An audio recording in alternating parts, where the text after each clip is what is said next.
벌금이 10,000원 안 내면 이자까지. 좀 충격적인 거는 벌금으로 그 실장님이 안녕하세요 에블리님들, 새로운 컨텐츠를 시작하게 되었습니다. 바로 병원에 근무하시는 코디네이터 분들, 성형외과, 피부과에 근무하시는 분들이 저한테 고민을 상담하는 고민 상담소입니다.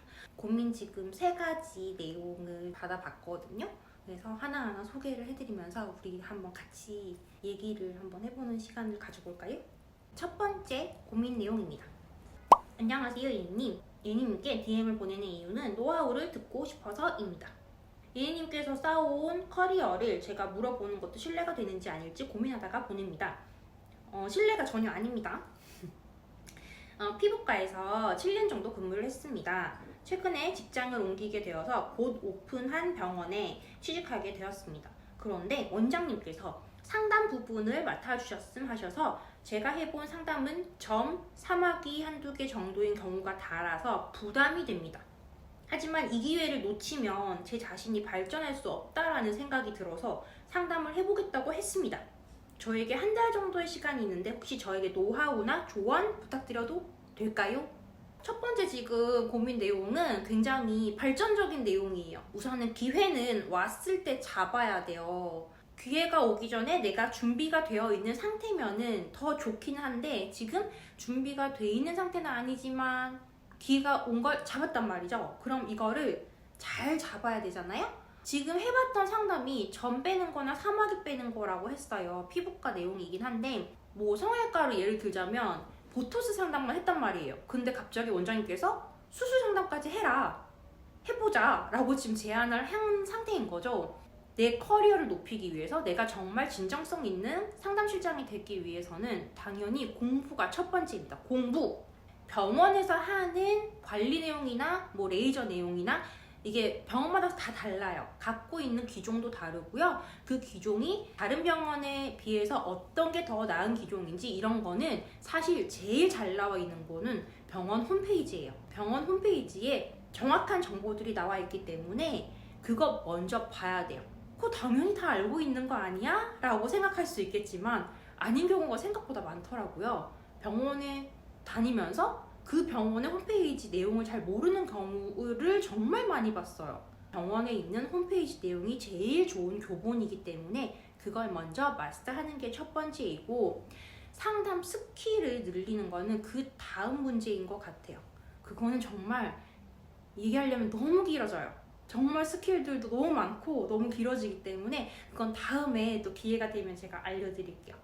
관리도 요즘은 세분화돼가지고 카테고리가 정말 많잖아요. 그럼 그 카테고리를 분류를 해서 그 세부 내용을 또 공부를 하는데 그게 정말 잘 나와 있는 게 홈페이지라는 거죠.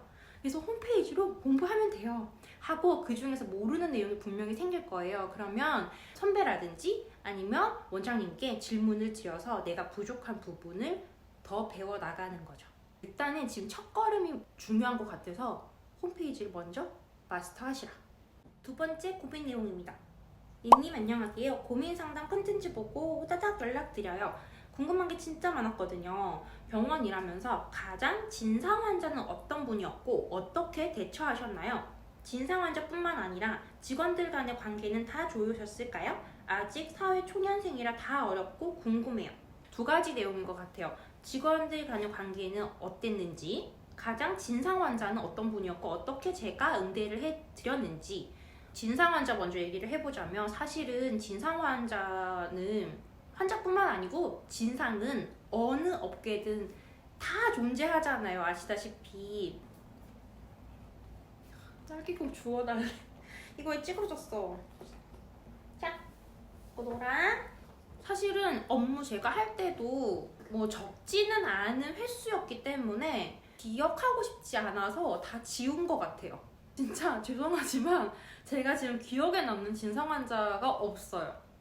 아니면 끝이 좋아서 제가 그거를 해피엔딩으로 끝났으니까 다 잊었을까요? 저는 항상 대할 때 진심으로 대했던 것 같아요. 그분이 분명히 화가 난 부분이 있잖아요. 저는 만약에 진짜 직원이 잘못한 부분이 있어서 이제 총괄한테까지 올라온 상황이 되면은 정말 사과를 드렸어요. 사과해야 되는 부분이기 때문에. 사과만 제대로 해도 클레임 내용이 빨리 해결이 되는 경우가 많거든요. 해결이 될 때까지 무조건 진심으로 해결을 하려고 노력을 했던 것 같은데 사실은 케이스가 다 기억이 나진 않아요. 그냥 저는 항상 진심이었다. 근데 모든 그런 케이스를 마음에 담아두진 않으셨으면 좋겠어요. 그것 때문에 스트레스라서 사실은 물어보시는 거잖아요. 저도 정말 많이 스트레스를 받았던 것 같은데 그게 정말 한두 케이스가 아니기 때문에 누적이 되다 보면은 컨트롤이 너무 안 되더라고요. 정신적으로. 반드시 다른 어떤 스트레스를 풀 수 있는 매개체를 만들어서 해소를 꼭 그때그때 하셨으면 좋겠어요. 제가 하는 게 요즘은 소잉이잖아요. 그리고 직원들 간의 관계는 사실은 저는 모르죠.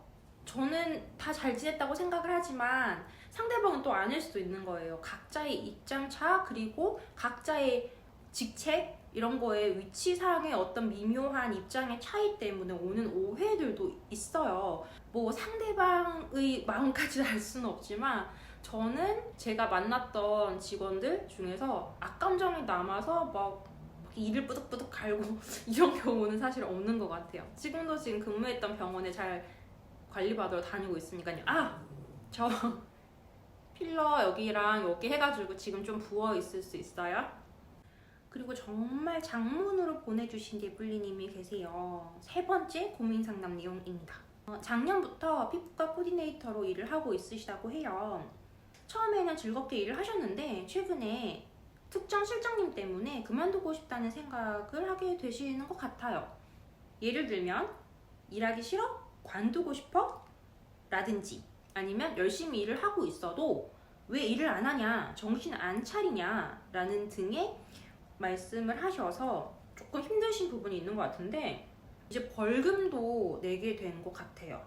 벌금은 처음엔 소액에서 500원, 1000원 이렇게 점점 올랐고 어떤 특정 실수를 하게 되면 벌금이 10,000원이라고 합니다. 안 내면 이자까지 붙는다고 하고요. 좀 충격적인 거는 그 벌금으로 그 실장님이 개인 물품을 구매하신다는 거죠. 그래서 이런 내용들을 겪다가 이게 맞는 건지 다들 다른 병원도 이렇게 하는 건지를 궁금해 하시는 것 같아요. 우선은 저는 코디네이터 돈 벌러 온 친구들한테 벌금을 내라고 하는 제도는 저는 조금 지양해야 되지 않나 생각을 해요.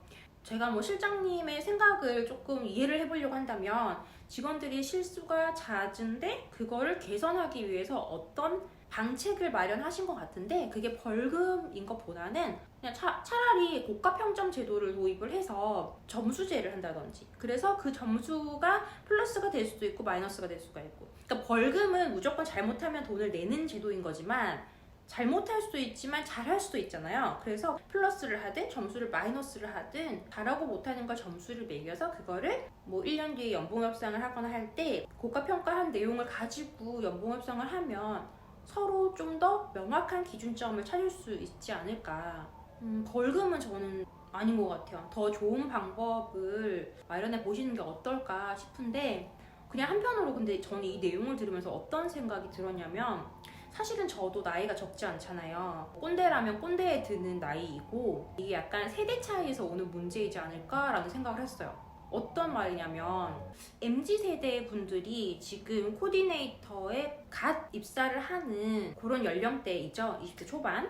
정말 극단적으로 볼게요. 저는 사실은 굉장히 스파르타 교육을 받고 자랐던 세대 그리고 체벌이 불법이 아니던 세대. 집에서도 혼날 때 맞을 수 있고 파리채로 맞고 자라고 우리 땐 그랬거든요. 그러니까 어른이나 뭐 직장 상사나 누가 이렇게 해 저렇게 해 그냥 하라면 해야 되는 건 거예요. 그렇게 살아왔던 저희인데 지금 20대 초반 친구들은 그게 아니라는 거죠. 그런 교육 환경 자체가 많이 좋아진 상태에서 본인의 생각을 굉장히 또렷하게 말할 줄도 알고 생각 자체가 저희랑 정말 많이 다르게 성장해 왔는데 직장은 아직도 꼰대들이 있단 말이죠. 그러니까 이게 의견 충돌이 일어나는 것 같아요. 이게 어쨌든 한 직장에 같이 모여있는 직원들이기 때문에 중간 지점을 찾아가야 하는 지금의 시점이 아닌가. 근데 저도 사실은 일할 때 굉장히 많이 어렵고 아 이걸 이렇게 생각한다고? 라고 하는 상황들도 되게 많았어요. 근데 그들의 입장에서 보면 또 그들의 말이 틀린 말이 아니더라고요. 서로 간에 노력해야 되는 일이지 않나. 그래서 저는 세 번째 에블리님께 해드리고 싶은 말은 사실 지금 제도가 좋은 제도는 아닌 것 같아요. 취지 자체는 또 나쁘다고 볼 수는 없거든요. 왜 쓰레기 안 버렸어? 버려야 할 때 버려야 되잖아. 실수가 반복되니까 해결해야 되는 그게 그 실장님의 직무겠죠? 근데 방법이 잘못됐단 말이죠. 그럼 저는 제안할 것 같아요. 제안을 한번 해보세요. 같이 뭐 코디네이터 분들끼리 모여서 같이 제안을 하시든 실장님이 생각하는 그 실수가 잦은 부분이나 우리가 더 발전해야 되는 부분은 알겠는데 방법을 조금 달리 하는 게 좋지 않을까. 벌금을 낸다고 하는 건 좀 불합리한 것 같다. 더 좋은 방법이 있으면 그렇게 제도의 변화를 해서 더 우리가 발전하는 게 더 낫지 않겠냐라고 제안을 해보는 게 어떨까 싶어요. 저는 항상 그게 참 안타까웠어요. 둘 다 하는 말이 틀린 말은 아니야. 근데 뭔가 이해관계에 충돌이 있어. 그걸 참 중재했던 게 저도 이제 어려운 부분이었긴 한데 그래서 한번 제안을 드려보시는 게 어떨까 그렇게 추천드리고 싶습니다. 이렇게 오늘 세 가지 고민 내용 나눠봤는데요. 다른 예불님들도 도움이 되셨을까 모르겠어요. 아 그리고 오늘 첫 번째 고민 상담소를 열면서 제가 얘기 드렸던 이벤트 내용 있잖아요. 그래서 오늘 방송에 나온 새 예불리 분들은 저에게 DM으로 주소를 보내주세요. 그러면 제가 손수 만든 아이템을 보내드리도록 하겠습니다. 세 분 축하드려요. 그리고 또 고민 내용 있으신 분들은 저한테 DM 남겨주세요. 그러면 그 내용 제가 확인해서